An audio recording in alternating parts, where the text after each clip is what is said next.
This is the Mountaineer Moment, your source for all things West Virginia football and basketball. From pregame to postgame coverage and breaking news, we've got you covered. Let's go. Welcome to another episode of Mountaineer Moment, and the Mountaineers are fresh off of a win in the 2025 Backyard Brawl. An instant classic overtime win for the Mountaineers, comeback fashion, and we're going to have you covered on this recap episode of the Backyard Brawl. Man, what a win. What a time to be alive. I mean, Rich Rod he's officially back now to do what we just did in this game, to beat Pitt, to come back. We're going to get into it here on this episode of Mountaineer Moment. It's a brand new podcast, or I'm still saying brand new. We're like 20 episodes in at this point. But brand new this college football season for the Mountaineers, covering football and basketball season with that upcoming. YouTube, Apple Podcasts, Spotify, Amazon Music, wherever you're at watching or listening, please consider subscribing so you can be in the know when we have new content coming your way, and we can help you. You can help us here on Mountaineer Moment. Mountaineers victorious in the Backyard Brawl, 31-24. Again, an overtime win. There's so much to get into. I don't have notes. I have a box score and a final score, and that's what we're gonna roll with because I don't need anything else because there's just so much to talk about and where to begin. We saw three quarterbacks, four if you count Nicco coming back into the game to lead the Mountaineers to victory. We saw Tye Edwards go off. In his first carries of the season, mind you. He hadn't touched the ball yet. 25 carries for 141 yards and 3 touchdowns for Tye Edwards, the Northern Iowa transfer. I mean, you got to feel happy for him. Nicco Marchiol on the day. Now, again, you don't see that he got benched in the box score, except you see a couple other quarterbacks getting some reps. But 19 for 25 for Nicco, obviously very efficient. 192 yards and 1 touchdown pass. Mountaineer running game, it was Tye Edwards, again, 25 for 141, and then Clay Ash had 12 carries for 37 yards, 58 total rush attempts for the Mountaineers, who were looking to get it done on the ground. 58 for 174, just an average of 3 yards a carry, including 3 quarterbacks who were getting a little bit of a beating, especially at the first half for Nicco, man. Like, he was going through it back there. So 3 quarterbacks who didn't do anything on the ground, with their sacks and whatnot. But crazy game. Just a crazy game. So again, like, there's so many routes to go, and and I'll give it a little bit of my perspective. I wasn't at the game. And you're going to hear where I was watching this game in just a moment. But we'll start kind of just with how the game progressed. There was no score in the first quarter. Mountaineers did have a 9-play, 75-yard touchdown drive that ended in a Tye Edwards 12-yard touchdown run to get them Mountaineers on the board early in the second quarter, 7-0. We know the Mountaineer defense has been good so far, and they proved to be good again against Pitt. And this was a step up in competition. It's a rivalry game. It's the Backyard Brawl, and they really did. They got it done. They just did. They got it done. And so Tye Edwards opens up the scoring, 7-0. Several more punts. Pitt had an opportunity to score, and Darian Lewis picked off Eli Holstein in the end zone. Massive play late in the second quarter, or probably about midway through the second quarter. Pitt did end the half with a field goal, about a minute and a half left. They got a field goal, and so it was 7-3 going into half. Nicco was like 9 of 12 completing passes, but was taking a beating, and Mountaineer offense really didn't do much, outside of that one scoring drive. Lots of punts and, just obviously 7-3, not an offensive explosion in the first half for either team. But then who comes out to lead the Mountaineers On their first drive of the third quarter, they received the opening kickoff, and it's Scotty Fox. Scotty Fox, the freshman quarterback, he led the Mountaineers through 3 and out, and then a 7-play, 80-yard touchdown drive for Scotty Fox to give the Mountaineers a 14-3 lead. The play on that one was Scotty Fox finding Justin Smith-Brown for a 56-yard completion all the way down to the Pitt 3-yard line, and then Tye Edwards ended up running it in on like the third or fourth play down there after a penalty for Pitt. Just got a 1-yard run for Tye Edwards again. So it's 14-3.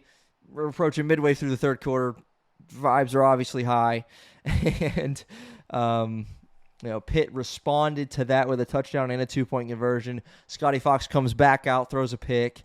Pitt gets a field goal, and all of a sudden, just like that, 14-3, 11 points later, it's a tie game.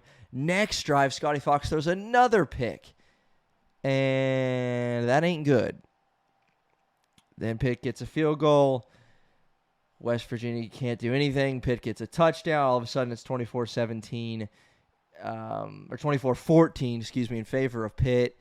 Mountaineers then had a 12-play, a 72-yard drive resulting, Nicco Marchiol obviously back in at this point. 12-play, 72-yard drive, move the ball downfield, and, again, as we're I'm just going at this with a kind of game summary with my thoughts on it throughout. Mountaineers ended that with a 21-yard field goal. They're down 10, 5 minutes to go, and you're like, man, how do you not punch that in? And some weird kind of, people were saying questionable calls through that because, or questionable offensive play calls because Clay Ash was getting carries down near the goal line. I did happen to see Tye Edwards kind of limp a little shaken up, I think, at some point in that drive. But anyway, it was Clay Ash getting carries, down around, inside the 20, which was kind of interesting, right? Kind of interesting. Inside the 5, right? So you look at it here, 6 minutes left.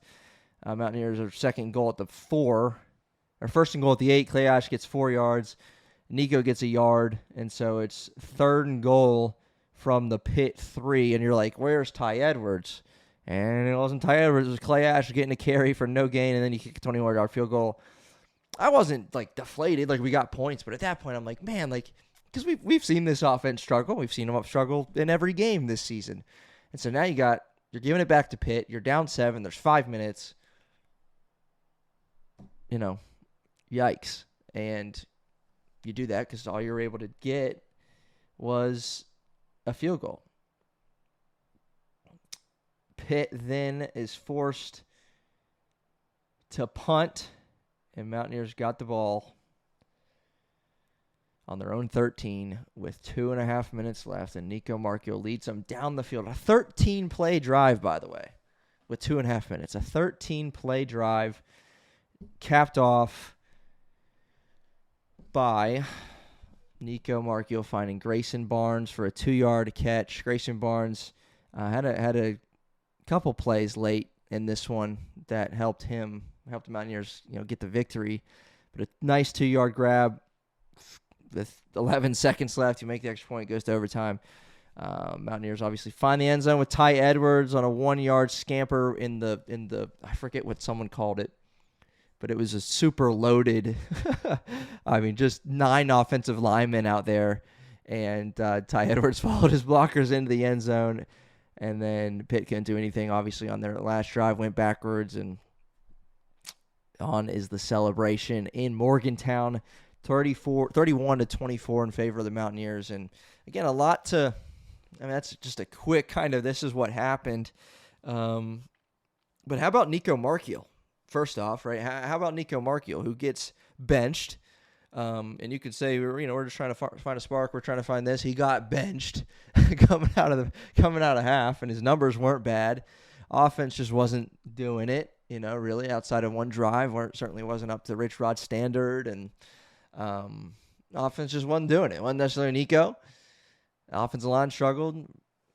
There are just struggles all over the field. So you put in Scotty Fox, and Scotty Fox leads the Mountaineers to a nice drive, and you're like, "Ooh, Nicco might not get in again," And then Scotty Fox has issues, and then Jalen Henderson comes in for a drive, and then Nicco comes back in, and just wild to see that. And this is technically, right, if you can say it this way, this is technically Nicco Marchiol's second win in the Backyard Brawl as what ended up being a backup quarterback. Sure, he started the game tonight, but he came back into the game after getting benched. And shout out to him for just leading this team, checking back in, not being down, just saying, all right, let's go get the win.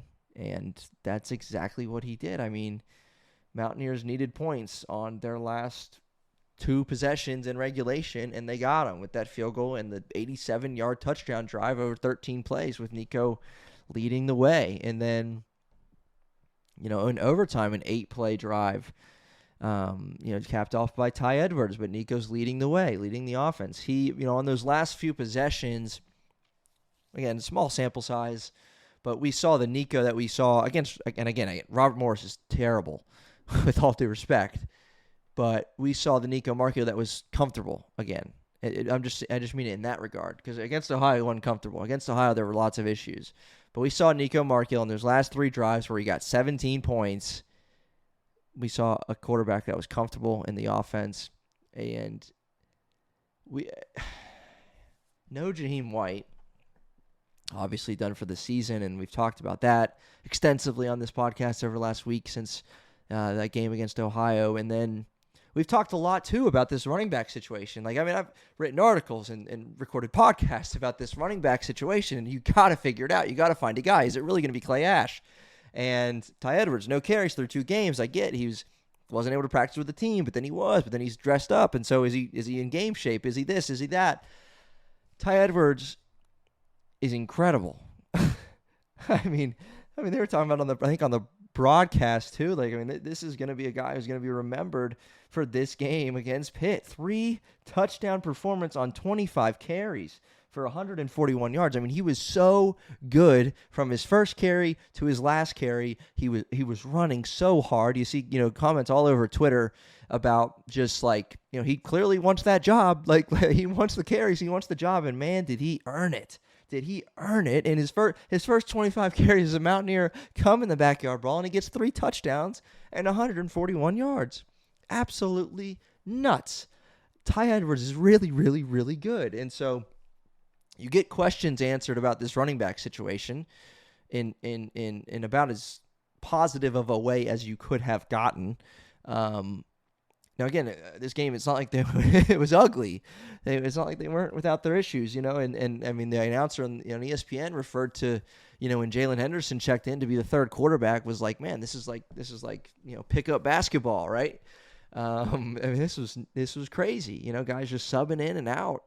And then it's Nicco, and again, poise, and leads the Mountaineers to 3 consecutive scoring drives. And he's got a new partner in the backfield to do it with, and Tye Edwards. There's we know the story overall. I mean, there's 80-plus new guys on this team, and you get it done against your bitter rival. At least for the fan base. I mean, not a lot of guys were here last year, but at least for a fan base, it's revenge or whatever you want to call it based on last season. Almost very similar situation. Mountaineers blew a 10-point lead, in the 4th quarter, and Pitt does the same in the Backyard Brawl. I mean, things were looking really bleak when Pitt, went up by 10, in this game. It just wasn't looking very good, and yet they kept believing, kept fighting. Rich Rod was, as happy as you'll see a coach post-game. Just pumped, and obviously a lot of emotion attached to that, being back in Morgantown, beating Pitt. And, so happy for him, so happy he's our coach again. And, he knows what this rivalry is, knows what it's about, knows what he's doing. And, so pretty remarkable there. And, wow. Okay. Let's talk about this defense. All right. Holstein, he had 300 yards passing. He had 300 yards passing in the game last year, but I mean a stout run defense. Desmond Reed went down in the first half, I believe, with an injury. But I mean, Pitt didn't do anything on the ground. 34 carries again, negative 27 from Holstein with his issues, but 34 carries for 46 yards. The run D has proven to be good through the first 2 games, and you're like, okay, let's see how they fare against another tough competition, a level up against Pitt, and they did well. Now Pitt, we talked about even in preview episodes, they, their stronger side on offense was through the air with Holstein. I mean, eight touchdowns and 2 picks coming in. And not that they didn't run well, but they didn't, played Central Michigan and Duquesne and weren't lighting it up on the ground. And, you lose Desmond Reed. But, man, Poppy Williams had 6 catches, 119 yards, including a 67-yarder. They had a couple big explosive plays. Bryce Yates caught a 68-yard pass as well. But that defense just, several times – Pitt's closing in on points, and again, you get that 1 pick from Lewis in the end zone, who gets another pick back-to-back weeks for him. You make a few other stands, and just you made it hard for them. You made them earn their points, their 24 points, and then you strike first in overtime, and Pitt does nothing with it when they get the ball. You make a great play on first down, and all of a sudden it's 3rd and long, and then crazy play, right? And now it's 4th and 20, and Pitt couldn't do anything with it. And that's just, so wish I was there. But so I told you a minute ago I was going to tell you a little bit about what I was going through today. So I was at the airport, got to the airport early so I could catch the start of the game, and flying. I live in New York, flying back to New York from Nashville. And caught the first 3 quarters while I was in the airport. They actually had it on a screen. Also, because Tennessee was playing at the same time, they had that on several locations. But they had West Virginia game with audio on, which I was just pleasantly surprised. I was like, how is this not the Tennessee game? But I'm not complaining. And so I watched the game and then board the plane. I got my iPad ready, and I'm boarding Southwest, and I look up, all right, what do I got to do to watch this game? Because it was the 4th quarter, or starting the 4th quarter, when we were taking off, and I was like, all right, well, I don't care how much it costs, I'm watching. And I spent $8, best $8 I've ever spent watching that game in the air, and Mountaineers, I was able to, for the most part, keep my cool watching that one. But for a moment, obviously, 4th quarter didn't look good. And it started looking better, and then it started looking better, and Mountaineers able to get the win in overtime, and I was able to watch it in the air uninterrupted. So I caught every down of this game, even though I was traveling to the airport, at the airport, and then, up in the air. So just incredible, absolutely incredible one. We'll certainly remember for a long time. And if we can talk a little bit, just to kind of finish out this episode, a little bit about what this could do for this team. I mean, you got to build team chemistry. You got 81 new guys. You were coming off a loss that was just very deflating. Not to say that there was finger pointing or anything like that in the locker room, but just not ideal, not good situation. And now,